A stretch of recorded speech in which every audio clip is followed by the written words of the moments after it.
Welcome to InnoCity Analysis, where we explore the forces shaping our urban landscape. The whole idea we are discussing is the relationship between entrepreneurship, innovation, and cities.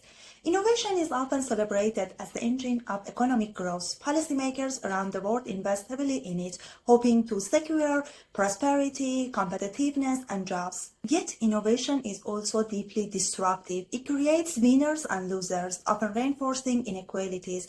Wealthy groups and advanced sectors capture most of the benefits, while disadvantaged communities are frequently excluded from opportunities in science, technology, and entrepreneurship. This disruption has led to growing interest in a new concept, inclusive innovation. Originally, inclusive innovation emerged in the international development literature. Scholars and practitioners sought ways to ensure that the benefits of innovation and technological change reached the poor and marginalized group.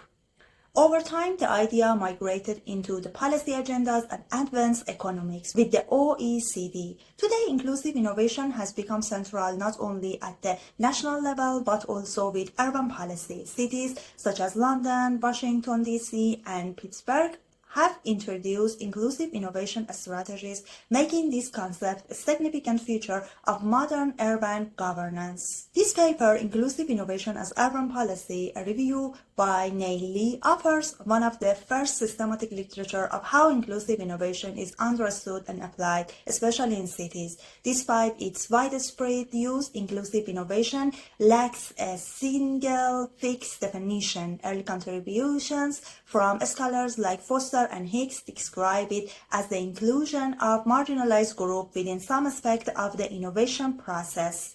Related terms like frugal innovation based on the pyramid innovation or distribution-sensitive innovation policies each emphasizes slightly different aspects, but all reflect a common concern that innovation should not simply serve affluent group. Instead, it should contribute to fairness, justice, and opportunity. The paper identified at least 10 different types of policies labeled as inclusive innovation. These fall into three broad categories.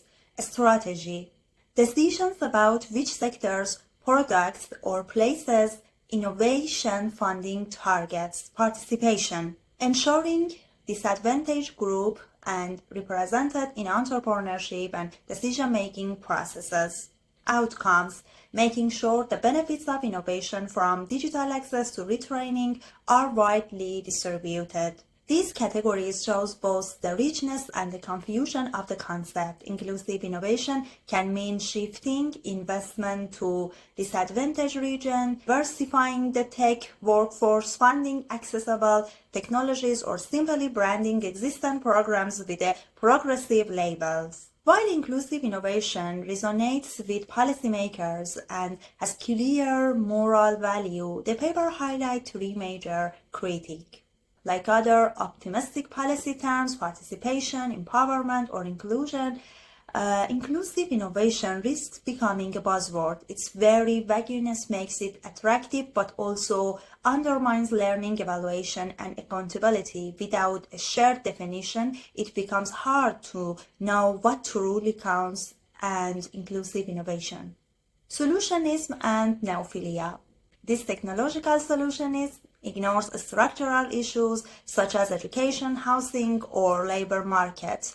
At the same time, neophilia or the obsession with novelty leads to flashy projects that may be less effective than simply proven interventions. Mismatch with the urban powers. Cities often lack the formal powers and resources to shaping innovation at a scale. They can promote inclusion in the tech economy to run digital literacy programs, but they cannot fully address the deeper socio-economic conditions that exclude people from innovation-driven prosperity. As a result, local inclusive innovation strategies risk being aspirational rather than transformative. The greatest value of inclusive innovation may lie not in any single program, but in its capacity to reframe the purpose of innovation itself. Rather than treating innovation as inherently good, inclusive innovation forces policymakers to ask who benefits and who participates. These questions help align innovation with values of fairness, justice, and long-term social well-being. Inclusive innovation is both an opportunity and a challenge. It has brought issues of fairness and distribution into the heart of urban innovation strategies, highlighting the need for more diverse participation and more equitable outcomes.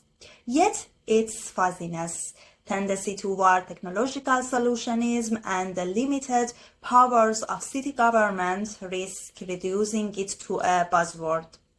To succeed, inclusive innovation must move beyond slogans. It should be grounded in clear definitions, realistic expectation, and integrated into wider strategies for social inclusion. If done well, it has the potential to transform not only cities, but also the way we understand the purpose of innovation itself, not as an end in itself, but a means to build more just, inclusive, and sustainable societies.